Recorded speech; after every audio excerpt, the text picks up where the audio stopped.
오늘 제 설교 제목은 받은 은혜를 기억하고 우리도 베풀어야 합니다요. We must return the grace we have received. 우리 제목 한번 읽어볼게요. 시작. 받은 은혜를 기억하고 우리도 베풀어야 합니다. 네, 서로 베풀어야 합니다. 저는 대학생 때 아내를 만났습니다. 제가 복학한 4학년 때 아내를 만났으니까 대학 생활의 후반부에 만났습니다. 그래도 몇 년 동안 대학 들어갈 때부터 열심히 배우자를 위해서 기도했는데 대학 4학년 때 결실을 거두게 되었습니다. 그런데 사실은 아내를 만나기 전 제가 신입생이 되었을 때는 인생에서 가장 불행하다고 느꼈던 때입니다.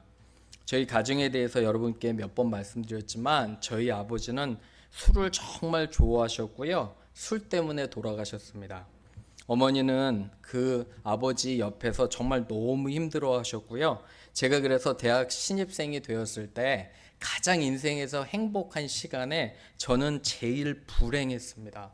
왜 인생은 나에게 이렇게 불공평하고 불행할까라는 생각을 계속했습니다. 사실은 고등학교 때 제가 이 감정을 누르고 공부에 집중해서 대학에 들어갔는데 그 모든 부정적인 감정이 정말 본물 터지듯이 터져서 저는 정말 불행한 신입생 시절을 겪었습니다.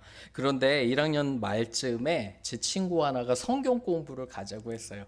조이 성교회인데 성경 공부를 가자고 해서 그곳에 가서 성경 공부를 했습니다. 저와 5년 정도 차이 나는 두 선배가 있는데 정말 저에게 잘해줬습니다. 여러분, 이 두 선배는 저에게 신앙을 강요하지 않았어요. 함부로 판단하지 않았고요. 하나님의 말씀도 이렇고 얘기하지 않았어요. 몇 년 동안을 그냥 제 정말 쓸데없는 얘기를 들어줬고요. 시간을 같이 보내줬고 관심 가져주고 기도해 주었습니다. 그래서 저는 사실 이 두 선배 때문에 많이 회복이 됐고요. 제가 정말 하나님을 알게 되고 주님을 알게 된 그런 경험이 있습니다. 개인적으로 정말 힘든 시기에 두 선배가 있었고요. 그래서 제가 목사가 된 이후로 한국에 가끔 방문하면 첫 번째로 제가 하는 게 그 두 분을 찾아서 맛있는 거 사드리고 선대하고 시간을 보내는 것입니다. 아직도 너무 감사해요. 그래서 저는 제가 받은 그 많은 은혜를 조금이라도 돌려야 한다고 생각합니다. 여러분들은 어떠신가요? 여러분의 삶에서 누군가가 여러분들에게 호의를 베풀었고 도움을 줬잖아요. 하나님께서 우리에게 그것을 정말 갚으라고 돌리라고 하는 것을 보게 됩니다. 세 가지로 한번 볼게요. 읽어봅니다. 시작. 다윗은 자신이 받은 은혜를 기억하고 그것을 돌려주려 합니다. David remembered the grace he has received and thought to repay it. 그죠? 1절 한번 보세요. 9장에. 여러분 잘 아시지만 다윗 왕이 이 종들에게 명령합니다. 밑에 사람들에게 신하들에게 사실 물어봐요. 사울의 집에 아직도 남은 생존자가 있느냐 물어보는데 사실은 이거는 물어보는 게 아니라 명령이에요. 찾으라는 거예요. 그죠? 찾으는데 누구를 찾으냐면 특별히 사울 왕의 아들이었던 요나단의 자손들을 찾으라는 거예요. 그죠? 그런데 2절에 보면 사울의 집에 종이 있었는데 시바예요. 시바를 불러서 요나단의 생존자가 있느냐 했더니 아들이 하나 있다고 해요. 여러분 아시지만 요나단은 다윗의 정말 좋은 친구였어요. 그죠? 그런데 다윗을 많이 돕고 목숨까지 구해준 친구예요. 그 친구를 기억하며 이때 요나단은 죽었는데 다윗이 요나단에게 받은 은혜를 돌리려고 하는 것을 보게 돼요. 그랬더니 4절 한번 보세요. 아들이 하나가 있다고 해요. 3절에 그죠? 아들이 하나가 있는데 다리를 절어요. 무비보셋인데 왜 저냐면 무비보셋이 요나단의 아들이 어렸을 때 적국이 침범해 올 때 유모가 이 아이를 들고 뛰다가 황급히 들고 뛰다가 떨어뜨려요. 그래서 이 아들이 다리를 절게 되는데 이 사람을 찾게 됩니다. 열심히 찾아보는 거예요. 여러분 여기서 한번 생각해 보세요. 사실 우리나라 사극도 그렇고 정말 중요한 포인트가 뭐냐면 보통 내가 왕이 되면 바로 위에 왕의 가문을 어떻게 해야 할까요? 삼족을 멸해야 되지 않나요? 그죠? 들어보셨죠? 3대를 멸해야 돼요. 왜요? 내가 내 왕권을 잘 지켜야 되니까. 그렇죠? 바로 전대의 선대의 왕의 가문이 있으면 내 왕권이 어떻게 돼요? 흔들리잖아요. 그죠? 그런데 다윗은 정반대로 해요. 오히려 선대의 왕의 자손을 찾아서 대우하는 거예요. 권력을 주는 거예요. 왜 반대로 하냐면 다윗은 하나님으로부터 오는 확신이 있었어요. 나를 왕으로 만드신 분이 누구예요? 하나님이시기 때문에 걱정하지 않는 거예요. 하나님의 뜻대로 하는 것을 보게 됩니다. 여기서 여러분과 제가 기억해야 돼요. 우리에게 은혜를 베푼 사람 있잖아요. 꼭 베푸시기를 바라요. 다른 사람에게 은혜 꼭 받았잖아요. 그죠? 지금은 나의 위치에서 내가 잘해서 된 게 아니라 다른 사람의 은혜예요. 우리 옆에 분에게 한번 해볼게요. 당신 때문에 정말 저는 정말 감사합니다. 한번 해보세요. 감사합니다. 감사합니다. 모든 것이 당신의 은혜입니다. 한번 해보세요. 모든 것이 당신의 은혜입니다. 네. 추수감사절 때 제가 항상 이 말씀 드리는데 오늘 읽어볼게요. 시작. 예수께서 대답하여 이르시되 10사람이 다 깨끗함을 받지 하였느냐? 그 9은 어디 있느냐? 이 이방인 외에는 하나님께 영광을 돌리러 돌아온 자가 없느냐 하시고 그에게 이르시되 일어나 가라 내 믿음이 너를 구원하였느니라 하시더라. 10명의 문둥병자, 한센병자, 이 엄청난 피부병을 걸린 사람이 목소리를 높여 외쳐요. 다윗의 자손 예수여 우리를 고쳐주옵소서. 얼마나 간절했는지 간절하게 외치니까 주님께서 너무도 민망하시고 불쌍히 여기셔서 10명을 고쳐주셨거든요. 그런데 다 고침을 받았어요. 몇 명 돌아왔을까요? 퀴즈. 아이들이 퀴즈 냈잖아요. 몇 명 돌아왔을까요? 한 명만 돌아왔어요.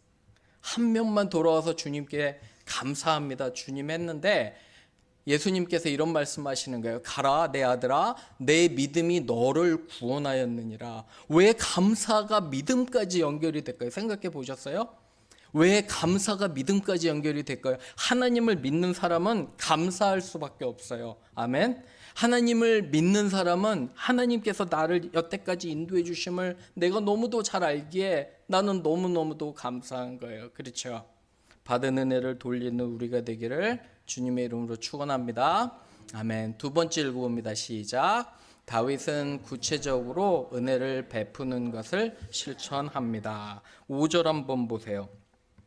그래서 이제 무비보셋을 데려와요. 6절 보시면 무비보셋이여 하니 그가 이르기를 뒤쪽에 무비보셋이 당신의 종입니다 했더니 다윗이 무서워하지 말라. 내가 내 할아버지 사울의 모든 밭을 내게 도로 주겠고 엄청난 양이에요. 재산을. 그리고 항상 너는 내 옆에서 왕의 식탁에 같이 한다는 거예요. 그죠? 청와대 비서관 정도 되는 것 같아요. 이렇게 너는 항상 나와 같이 식사하고 내가 너의 재산을 다 준다는 거예요. 구체적으로 행동하는 것을 보게 돼요. 여름 성경학교를 잘 마쳤는데 여름 성경학교에 저는 되게 감동이 된 게 아이들 12명이었지만 어머니들 한 12명, 13명 됐어요. 얼마나 열심히 섬겨주시던지 저는 정말 저희 교회가 자랑스러웠어요. 별로 다른 교회 정말 전혀 부럽지가 않아요. 왜 그러냐면 그렇게 섬기시는 어머니들의 정성 때문에 그래서 한 번은 제가 그랬어요. 제가 집에 좀 빨리 가고 싶다고. 애들은 집에를 안 가려고 그래요. 교회로 오면. 그래서 제가 너무 피곤해가지고 가려고 그렇게 농담도 했는데 너무 감사해요. 다윗은 구체적으로 행동하는 신앙이었어요. 야고보서 읽어봅니다. 시작. 너희 중에 누구든지 그에게 이르되 평안히 가라 덥게 하라 배부르게 하라 하며 그 몸에 쓸 것을 주지 아니하면 무슨 유익이 있으리요? 이와 같이 행함이 없는 믿음은 그 자체가 죽은 것이다. 그렇죠? If it is not accompanied by action, is dead. 그죠? 믿음 그 자체로 행함이 수반되지 않는 믿음은 그 자체가 죽은 믿음이라는 거예요. 여러분과 제가 아무리 이웃을 사랑하고 하나님 사랑한다고 해도 행동하지 않으면 전부 다 거짓말이에요. 다른 사람을 먼저 배려하고 고려하고 저 사람이 무엇을 싫어하고 무엇을 좋아할지를 내가 알고 해주는 게 진정한 사랑이에요. 저 사람이 하기 싫은 건 내가 하지 말아야 돼요. 그렇죠. 먼저 이야기하기보다는 들어주시기를 바라요. 먼저 들어주고 상처를 보듬어주고 안아주고 여러분 이렇게 구체적으로 행동하셔야 돼요. 그러면 그들이 하나님을 모르고 예수님을 몰라도 여러분의 행실을 보고 하나님께 영광을 돌려요. 전도는 결단코 말로 하는 게 아니에요. 전도는 행동으로 하는 거예요. 내가 운동을 할 때, 음식을 먹을 때, 아니면 사람들과 동행할 때, 점심을 서브할 때도 여러분과 저의 행동을 통해서 사람들이 다 보고 있어요. 아이들도 보고 있어요. 얼마나 무서운지 몰라요. 아이들은 아빠 엄마랑 굉장히 비슷해져요. 왜 그러냐면 아빠 엄마가 하는 말보다 그들이 먼저 보는 건 행동이에요. 그렇기 때문에 굉장히 무서워요. 그렇죠? 행동하는 신앙인 되기를 주님의 이름으로 부탁을 드립니다. 세 번째 읽어봅니다. 시작. 무엇보다 우리는 하나님께 받은 은혜를 기억하고 하나님께 감사합니다. 마태복음에 여러분 안 찾으셔도 돼요. 마태복음에 이러한 이야기가 있어요. 재미있는 얘기 한번 들어보세요. 큰 부자가 있었어요. 그죠? 그런데 그 밑에 돈을 빌린 사람이 있었어요. 큰 부자는 수십억을 빌려줬어요. 수십억. 큰 돈을 빌렸잖아요. 그죠? 근데 한 번은 큰 부자가 하도 오래돼도 이 사람이 안 갚아요. 불렀어요. 큰 돈을 빌린 사람을 불러서 너 왜 안 갚냐 했더니 못 갚대요. 너무 힘들대요. 그래서 다 탕감해 줬어요. 큰 부자가 다 용서해 줬어요. 그러고 너에게 정말 은혜를 끼친다고. 그래서 큰 돈을 빌린 사람은 어때요? 이제는 너무 좋잖아요. 그죠? 많은 돈을 완전히 없애게 탕감해 줬는데 너무 감사하잖아요. 그런데 이 사람이 한 행동이 뭐냐면 나가서 자기에게 작은 돈 몇백만 원을 빌린 사람을 데려다가 호되게 얘기하는 거예요. 왜 돈 안 갚냐 했더니 작은 돈 빌린 사람이 없다고 하니까 이 사람을 흠씬 때려요. 처벌해요. 강하게 하고 해서. 그런데 이 자리에 누가 있었냐면 큰 부자의 종이 있었어요. 그 광경을 보고 누구에게 일렀을까요? 큰 부자에게 일렀더니 큰 부자가 다시 큰 돈을 빌린 사람을 불러서 호되게 얘기하고 처벌하는 거예요. 내가 너를 용서했는데 너는 어떻게 너의 형제를 용서하지 않냐? 이런 얘기 하시거든요. 읽어봅니다. 시작.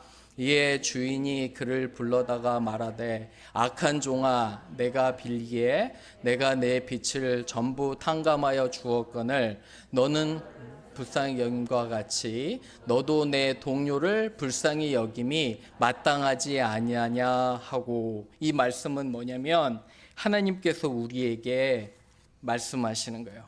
내가 너를 정말 형편없고 정말 아주 비참한 너 같은 죄인을 내가 구원해 줬는데 너는 어떻게 너의 형제를 용서하지 않냐? 내가 너에게 얼마만큼 큰 은혜를 주었는데 너는 형제를 용서하지도 않고 너의 재물을 나누지도 않고 이기적으로 사냐고 하나님께서 말씀하시는 거예요. 책망하는 거예요. 사랑하는 여러분, 우리 코도바 침례교회 교인들은요, 행동하는 신앙뿐만 아니라 형제 자매를 용서하고 우리 가진 것을 베푸시기를 주님의 이름으로 축원합니다. 아멘. 그죠? 한 주일이 이렇게 다가와요. 이제 아이들 또 학교도 시작하고 여러분과 저의 삶에 오늘 설교 제목처럼 받은 은혜를 마땅히 돌려주는 저와 여러분 되기를 주님의 이름으로 축원합니다. 아멘. 우리 같이 기도할게요.